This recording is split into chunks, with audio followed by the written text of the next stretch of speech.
Congresso americano aprova a venda do F-15 a Israel enquanto Biden sofre pressão sobre pausa na bomba pesada.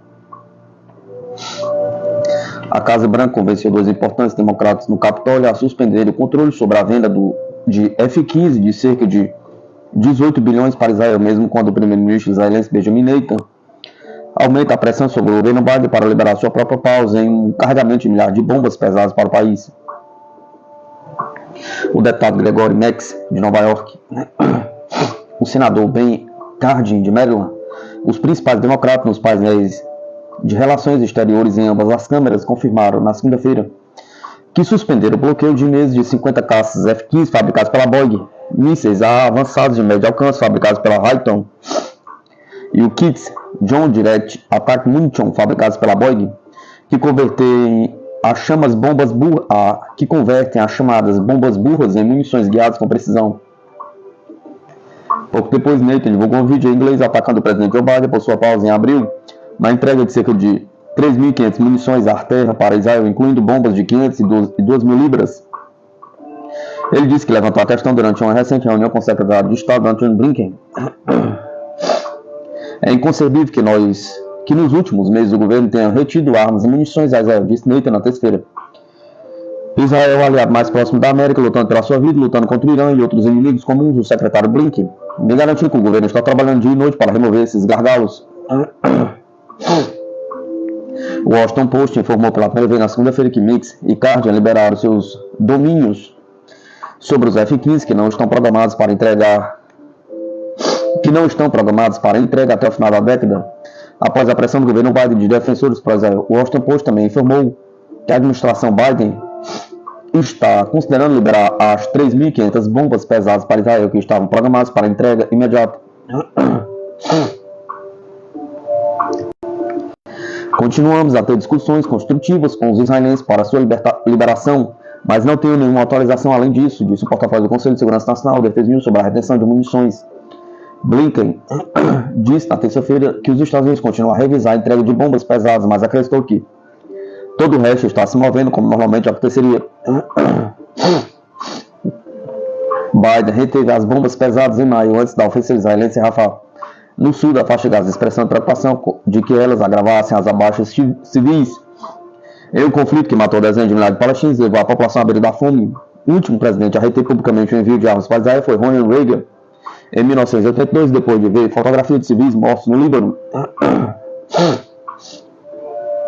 Meeks também citou as vítimas civis, a fome generalizada e as restrições à ajuda humanitária em abril como fatores na sua decisão de suspender a venda dos F-15 antes de reverter o curso. Tenho estado em contato estreito com a Casa Branca e o Conselho de Segurança Nacional sobre estes e outros casos de armas para Israel e instei repetidamente a administração a continuar a pressionar Israel a fazer melhorias significativas e concretas em todos os assentos quando se trata de esforços humanitários e limitar as vítimas civis, disse Meeks em comunicado. Continua a apoiar a pausa da administração em certas transferências de munições devido a preocupações com as bases civis em curso em Gaza. A aeronave em questão só será entregue daqui a alguns anos e continua a apoiar o direito de Israel de se defender contra as ameaças reais representadas pelo Irã e pelo Hezbollah.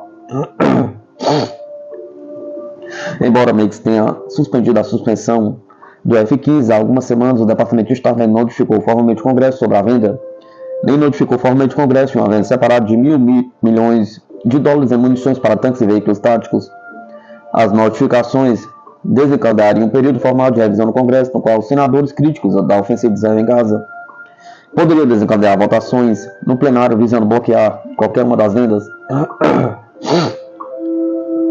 O Congresso também aprovou uma legislação que visa desfazer a pausa de Biden na entrega de bombas pesadas e restringir a capacidade do presidente de restringir futuros transferências de armas para Israel.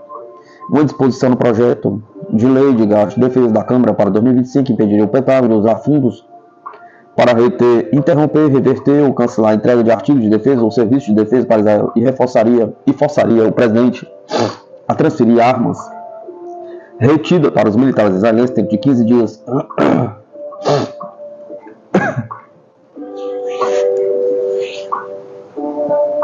O Comitê de Dotações avançou no projeto de lei de gasto com defesa na semana passada em uma votação partidária de 34 a 25, com o plenário da Câmara pronto para votar nas próximas semanas. Alguns democratas também se juntaram aos republicanos em maio para aprovar por 224 votos a 187 um projeto de lei mais rigoroso que desfazeria o forte ataque à bomba de Biden. Mas o Senado, controlado pelos democratas, recusou-se a realizar a votação em plenário em meio a uma ameaça de veto na Casa Branca. O Congresso convidou Neita para discursar em uma sessão conjunta em 24 de julho. O líder da maioria do Senado, Chuck Schumer, e o líder da minoria na Câmara, Hakeem Jeffries, assinaram o convite ao lado do presidente da Câmara, Mike Johnson, e o líder da minoria do Senado, Mitch McConnell. Enquanto isso, os senadores Lindsey Graham e Cory Booker convocaram uma reunião privada na terça-feira para senadores com vários CEOs, incluindo grandes doadores republicanos, para instar o Congresso a continuar a venda de armas para Israel, informou o Pushball News. O CEO da Palantir, Alex Carper, e o CEO da Booz Allen Hamilton, Horácio Rosansky, deveriam participar da reunião ao lado de vários CEOs de finanças e tecnologia.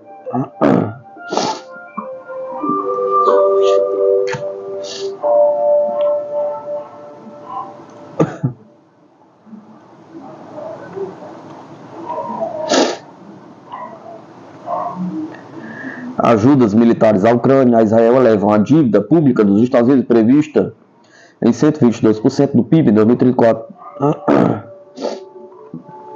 A dívida pública dos Estados Unidos chegará a representar 122% do produto interno bruto do país em 2034, informou o escritório de orçamento do Congresso dos Estados Unidos nesta terça-feira, 18 de 6 de 2024. Prestes a atingir quase 2 trilhões este ano, o aumento do déficit dos Estados Unidos foi impulsionado pelos novos compromissos para financiar a Ucrânia e Israel, segundo o CBO. A organização afirmou que a dívida pública aumentará de 99% do PIB neste ano para 122% em 2034, superando o recorde anterior de 106% do PIB, em uma atualização de suas perspectivas orçamentárias e econômicas. Além disso, a entidade prevê um déficit fiscal de 1,9 trilhões para 2024, enquanto estima um crescimento econômico dos Estados Unidos de 2% para este ano. A principal razão para o aumento foi a legislação que destina 95 bilhões para a Ucrânia e Israel, país da região do Indo-Pacífico, nos próximos 10 anos. Espera-se que essa legislação adicione um total de 900 bilhões aos gastos do governo.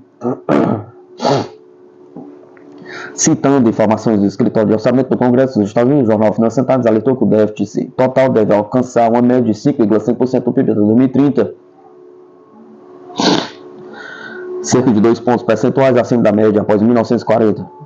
Ainda segundo o CBO, até o final da década, a relação entre a dívida e o PIB do país norte-americano superará 106% no período pós-Segunda Guerra Mundial, continuando a aumentar. Além disso, estima-se que os pagamentos líquidos de juros, que atualmente estão em torno de 3% do PIB, continuarão a crescer. A dívida nacional total dos Estados Unidos, de acordo com o Sistema de Reserva Federal dos Estados Unidos, totalizou 124,3% do PIB no final do ano passado, ultrapassando 34 trilhões. O percentual não está longe do máximo de 130,6% do PIB do primeiro trimestre de 2021, enquanto o valor absoluto é o mais alto de todos os tempos.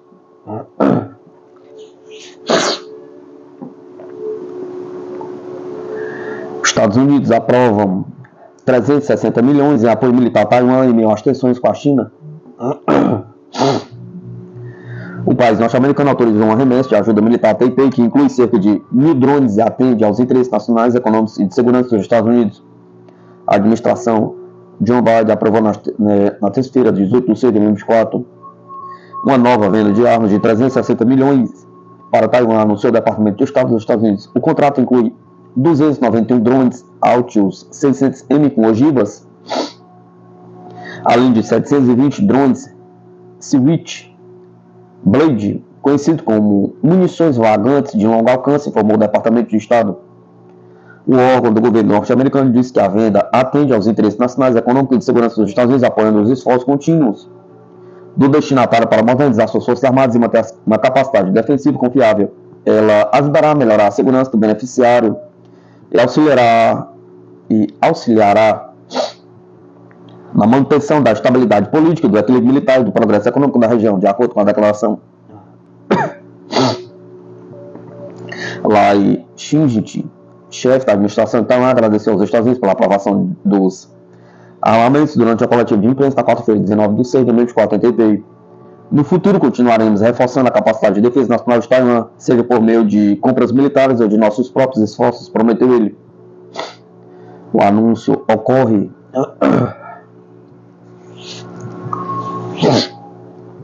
em meio às contínuas tensões entre Pequim e Washington em temas como Taiwan, mas também as restrições comerciais e casos de espionagem, apesar de tentativa de melhorar as relações no último ano.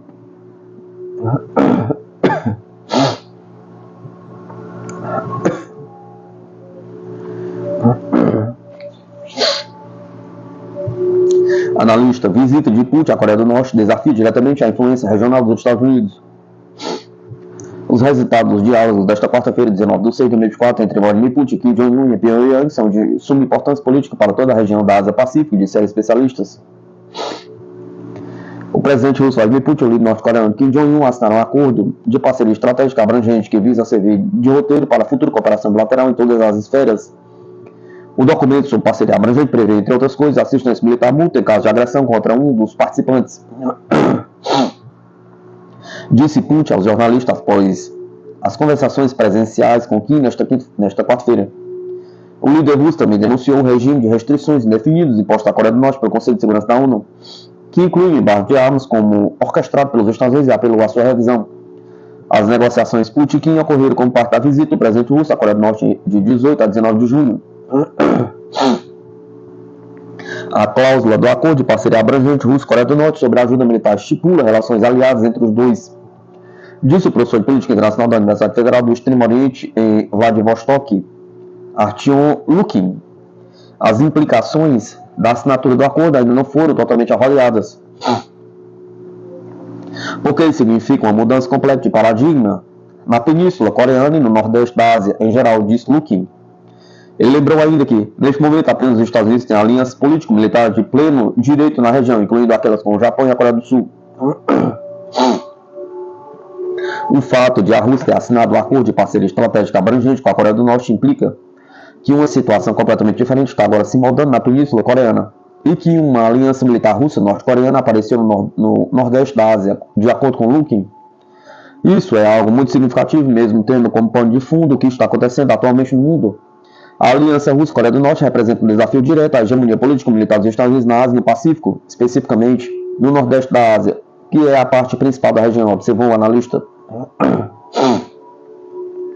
No que diz respeito às sanções anti-Coreia do Norte do Conselho de Segurança da ONU, Lukin sublinhou que certamente existem formas de evitar que essas restrições interfiram na colaboração Moscou-Pyongyang. Falando a Sputnik, o Dr. Victor Teo, cientista político especializado em relações internacionais na região do Indo-Pacífico, disse que a proposta de Putin de rever as sanções à Coreia do Norte na ONU é obviamente compreensível à luz desse acordo.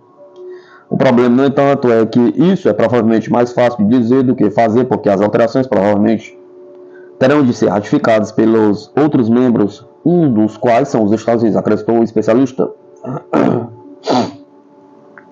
Ele descreveu a assinatura do acordo por Putin e Kim como um desenvolvimento político e estratégico significativo, porque efetivamente liga mais estreitamente à segurança europeia e à segurança asiática, no sentido formal. A República Popular Democrática da Coreia será obrigada a ajudar a Rússia a se defender caso a Rússia entrasse em conflito com os países da OTAN, tal como a Rússia seria obrigada a ajudar Pyongyang se a Coreia do Norte entrasse em conflito com os Estados Unidos e a Coreia do Sul sobre o hotel.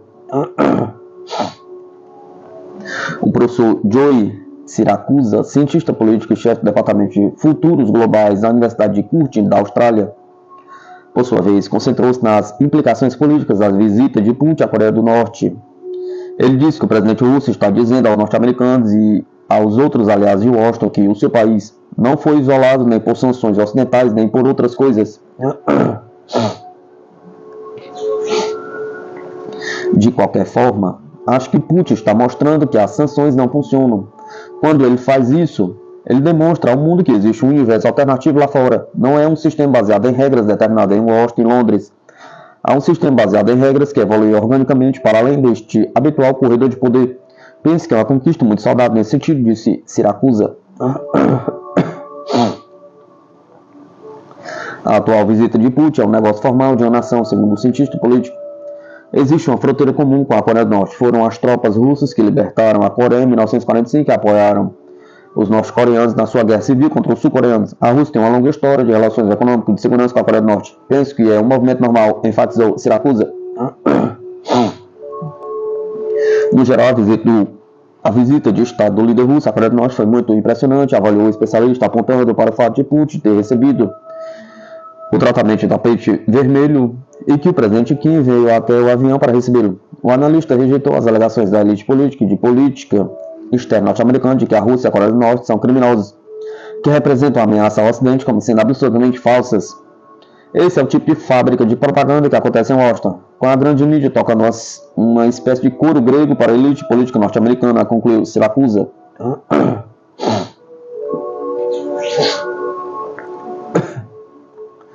Mesmo com resistência do Ocidente, é inevitável que a Turquia entre no BRICS, diz político turco.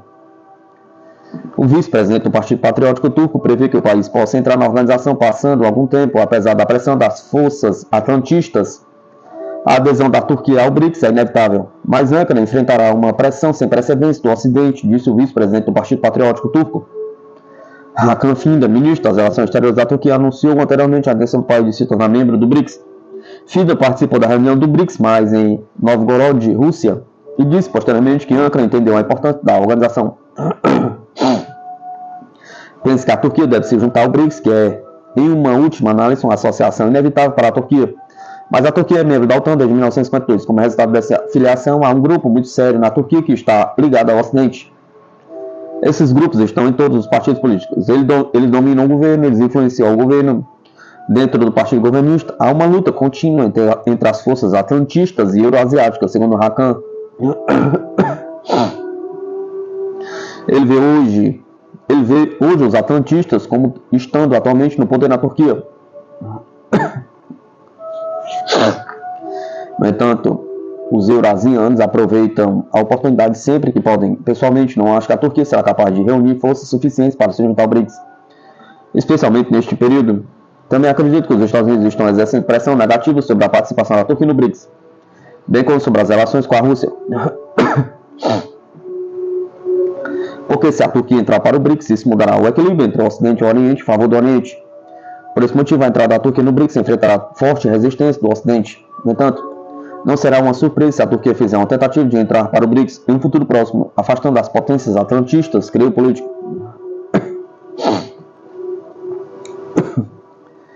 Na sua opinião, os Estados Unidos estão buscando uma ruptura completa nas relações entre a Turquia e a Rússia, e também entre a Rússia e outros países. A Turquia é um desses países desde o início. Ela tem buscado uma política de equilíbrio com o Atlântico em suas relações com a Rússia. Essa política não é sustentável. Os Estados Unidos querem que Ankara rompa completamente as relações com Moscou. Por outro lado, a Turquia está tentando manter as relações com a Rússia. Eles são muito importantes para Ankara, especialmente na área de energia, do turismo e da agricultura, concluiu.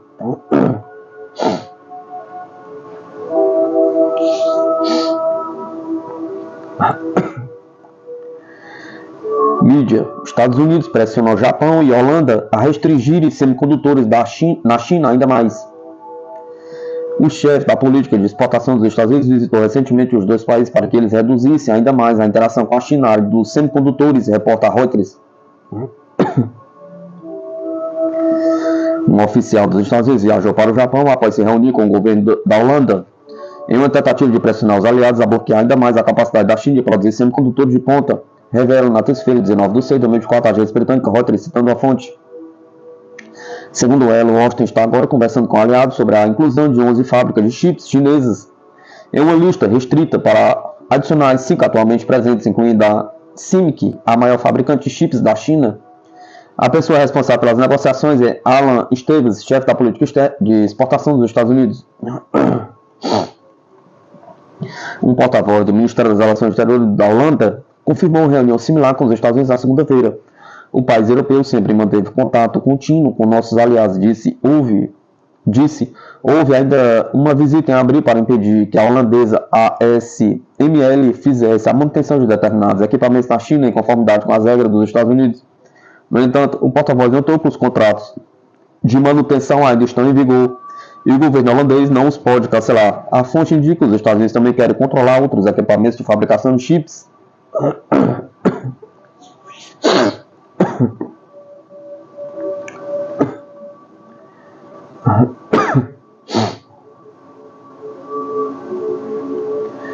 Nenhum lugar de Israel está a salvo, adverte Hezbollah sobre possível guerra geral.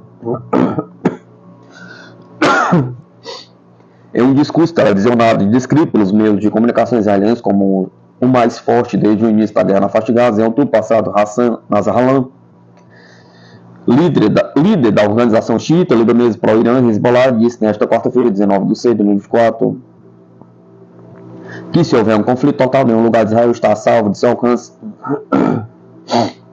A declaração é dada em meio ao acirramento das tensões da fronteira de Israel com o Líbano, com confrontos entre as forças de defesa do país e o Hezbollah. Na última semana, mais de 200 mísseis foram lançados em direção ao território judeu, o maior ataque desde o início da guerra em Gaza. O inimigo sabe muito bem que nos preparamos para o pior e que nenhum lugar da entidade sionista ficará livre de nossos mísseis e drones, disse Nasrallah durante o funeral de um alto comandante morto em um ataque israelense no sul do Líbano na semana passada. Talib Abdallah.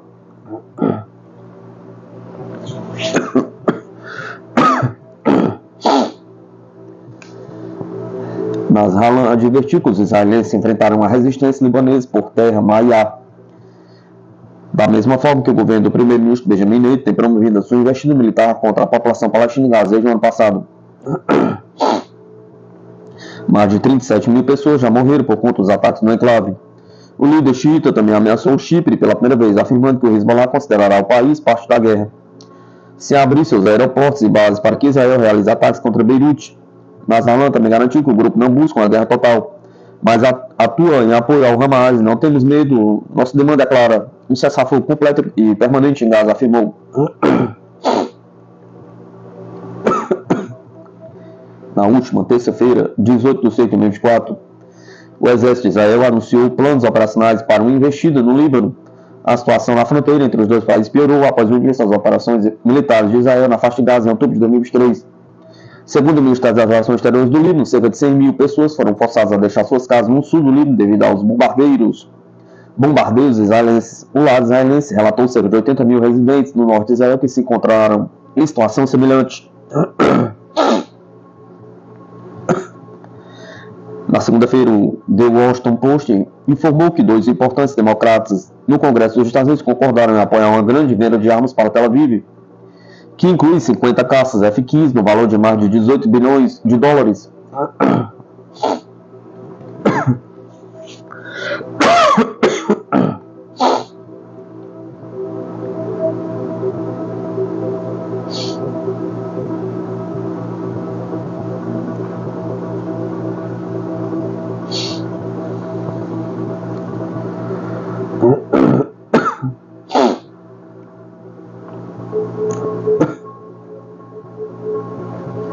Malásia busca entrar para o BRICS, atraída pela diversificação de parcerias para impulsionar a economia. Segundo analistas, motivada pela recuperação econômica pós-C19, Kuala Lumpur deve iniciar em breve o processo de adesão ao grupo BRICS, disse o primeiro-ministro Anwar Ibrahim à mídia chinesa nesta semana. De acordo com o especialista em política externa da Malásia, Dr. Zokrin Idris, A necessidade de reforçar as relações econômicas com outros países e desenvolvimento de diversificar as parcerias têm sido alguns dos fatores importantes por trás da escolha da Malásia de se tornar membro do BRICS. A Malásia aspira a ser um ator global na produção de semicondutores e em produtos e cadeias de fornecimento halal. Portanto, precisa de mais países por meio de configurações multilaterais como o BRICS para alavancar suas ofertas de produtos, afirmou Idris. A Malásia desfruta de relações econômicas recompensadoras com o Brasil, a Índia e a China. O comércio entre a Malásia e o Brasil aumentou em 20% em 2020 e 2022. Apesar dos impactos econômicos da PAN-C19 e com a Índia em 2022 e 2023, atingiu a marca de 20 bilhões, resultado que tornou a Malásia o terceiro maior parceiro comercial da Ásia. Apesar das estatísticas oficiais apontarem que os Estados Unidos detêm o maior estoque de investimento estrangeiro junto ao país que integra o quadro econômico Indo-Pacífico, liderado por Washington para rivalizar com a influência da China, Pequim tem sido consistentemente classificado como o maior parceiro comercial de Kuala Lumpur desde 2009.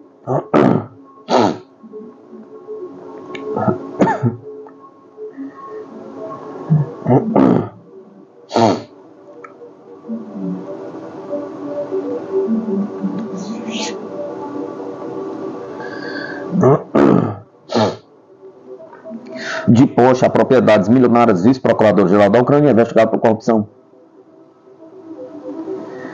Em mais um escândalo de corrupção que envolve a Ucrânia, o procurador-geral do país, Andrei Kostin, determinou nesta quarta-feira a abertura de uma investigação oficial contra o seu vice, Dmitry Verbitsky. Pelo menos outros dois órgãos públicos do país também realizam apurações contra Verbitsky, que possui um cargo de alto escalão no governo. Além da procuradoria, Verbitsky é investigado pelo Serviço Nacional de Anticorrupção e pela Bureau Nacional Anticorrupção da Ucrânia. Jornalistas ucranianos descobriram propriedades em um poste pertencentes à namorada de Verbitsky, cujos valores não correspondem à renda recebida pelo vice-procurador. Além disso, ele vive em um bairro de luxo, numa casa oficialmente declarada em 500 mil. O valor correspondente a um sexto do que é praticado pelo mercado. O procurador-geral Kostin chegou a ser convocado pelo parlamento ucraniano, mas não compareceu à sessão e ainda enviou uma carta ao presidente da casa. O texto defendeu que discutir a denúncia no legislativo não era apropriado. No meu comunicado ao presidente da Suprema Rada, eu chamei a atenção para essa circunstância, sugerindo adiar a discussão dessa situação até concluir a investigação oficial. Somente então decisões poderão ser tomadas, disse Kostin. O procurador-geral acrescentou que, de acordo com a lei, não é obrigado a suspender seu vice das funções durante a investigação oficial. Tive uma conversa com o Sr. Verbitsky. Ele apresentou seus argumentos e suas explicações sobre a situação. Ele está conduzindo uma série de investigações importantes cujos envolvidos têm grande interesse em seu afastamento ou sua demissão, acrescentou.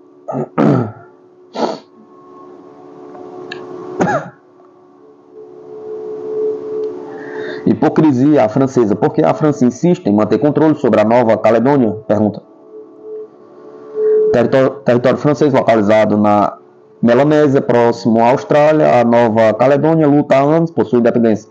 Nas últimas semanas, após uma tentativa de golpe constitucional por parte da França, uma minoria indígena se insurgiu contra o governo. Em meados de maio, o território de ultramar francês da Nova Caledônia eclodiu em protestos e manifestações contra a regência de Paris após a minoria originária do arquipélago, os Canucks, rejeitaram a proposta na legislação eleitoral da região. As manifestações chegaram a se tornar violentas com repressões dos militares franceses, a morte de manifestantes Canucks. Em 23 de maio, o presidente francês Emmanuel Macron chegou à Nova Caledônia para avaliar a situação. O que há de tão especial no pequeno arquipélago que faz a França não querer largar o osso? Pergunta. É apenas uma questão de orgulho para Macron, que já viu seu país expulso de ex-colônias africanas como Níger, Chad, Burkina Faso e Mali? Pergunta.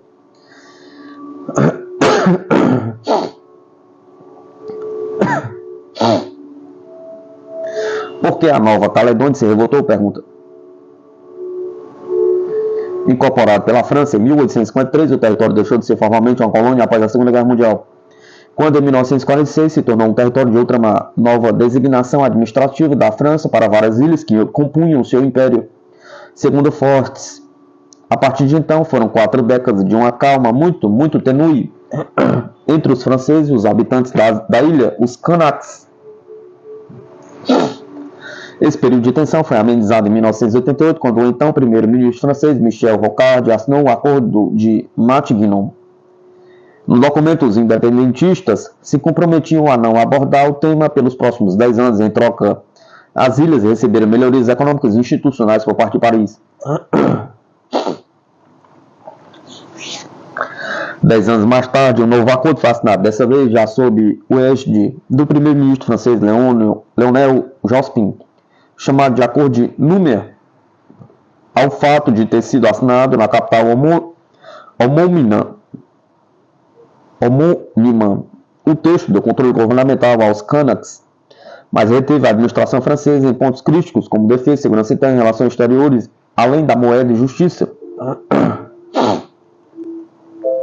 Além disso, os termos de Nouméa criaram uma nova categoria administrativa para as ilhas, já prevendo a possibilidade de uma independência através de referendos públicos. A primeira dessas votações, contudo, ocorreu apenas em 2018. Décadas depois de assinado o Acordo de Nouméa, 3 referendos populares sobre a independência do arquipélago foram realizados em 2018, 2020 e 2021. Os 3 objetivos resultaram negativos para os independentistas.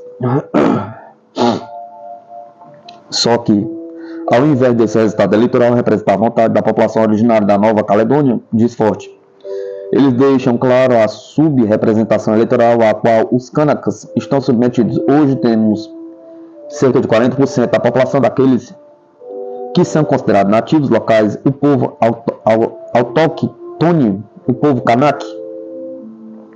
Eles são minoria nessa população.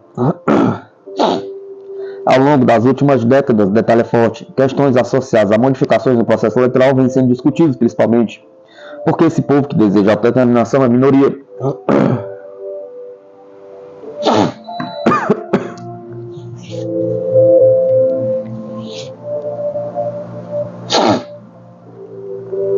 Então, por ser minoria, nos processos eleitorais, eles acabam ficando subrepresentados. Isso aconteceu nos referendos de 2018 e 2020, quando a questão da independência refletiu essa maioria francesa, e não a independência foi o resultado desses referendos. De acordo com o professor de Relações Internacionais, e nesse contexto de diminuição de representatividade eleitoral que se dão os novos protestos dos Kanak, por conta de uma modificação de uma reforma constitucional de esforço, o povo originário se tornará ainda menos representado no governo. A reforma proposta pelo governo francês prevê expandir os direitos eleitorais para todas as pessoas que vivem no território da Nova Caledônia há pelo menos 10 anos. Essa mudança vai ampliar o eleitorado de franceses que vivem lá. E isso torna o povo local, a população autóctone, menos representativa, porque ela se torna comparativamente menor no processo eleitoral. E com isso, qualquer referendo que seja colocado sobre questões de independência se torna inócuo, alerta Forte, porque acabam refletindo a vontade de uma minoria que não quer a independência.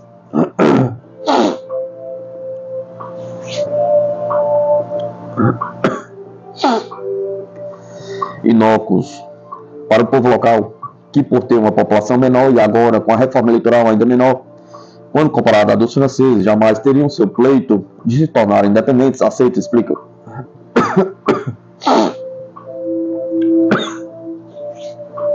Qual a importância da Nova Caledônia? Pergunta. Explicado a situação atual, Márcio Sérgio Fortes detalhou o porquê da França não abandonar tão facilmente assim o território da Nova Caledônia. Para o especialista, o arquipélago melanésio tem uma importância econômica e geopolítica que a França não pretende abandonar. As ilhas da Nova Caledônia possuem 2 grandes eixos econômicos: o turismo e a exploração mineral, sendo o 5º maior produtor de níquel do mundo. Esse negócio, aponta Forte, é uma produção bastante importante, apesar de algumas críticas que sofrem do povo local. Eles criticam bastante a exploração em função de questões ambientais, de questões de poluição de suas águas, mas também em função de uma compensação que gostariam de receber pela exploração. Forte ressalta que nos últimos anos a exploração de níquel na ilha ainda tem passado por mudanças acionárias de empresas. Até recentemente, quem estava fazendo a exploração mineral do níquel era a nossa Vale. A Vale que na primeira década deste século fez a sua internacionalização ao adquirir a canadense Inco. Adquiriu também as operações da Nova Caledônia para a extração de níquel, lembra o analista. Depois a Vale vendeu sua posição e hoje quem expõe os minerais na ilha é um consórcio que já engloba o povo local, detalhe forte. Então a questão mineral é uma questão que se mantém na agenda econômica desse território de ultramar. Talvez ainda mais importante seja o fator geopolítico que a ilha traz para a França. Segundo o internacionalista, o país europeu usa a Nova Caledônia para marcar sua posição na região com bases militares. A presença de um território francês naquela região é extremamente importante para a questão de projeção de poder, especialmente para um país nuclearizado. São bases que estão ali para uma projeção de poder de uma França nuclear, de uma França que tem poder de veto no Conselho de Segurança da ONU. As tentativas francesas de suplantar eleitoralmente os Kanaks em sua própria ilha, abrangendo os direitos eleitorais para os imigrantes com mais de 10 anos de residência, é de certa forma uma hipocrisia explícita. Fortes, a França sofre de uma mesma situação dentro de seu território. A França hoje, como país europeu, como economia de país desenvolvido, ela tem atraído um número muito grande de imigrantes, afirma o especialista, e quando esses imigrantes chegam ao país, muitas vezes trazem consigo a sua cultura e seus hábitos. Isso contrasta muitas vezes, inclusive a questão religiosa, contrasta muitas vezes com o francês autóctone.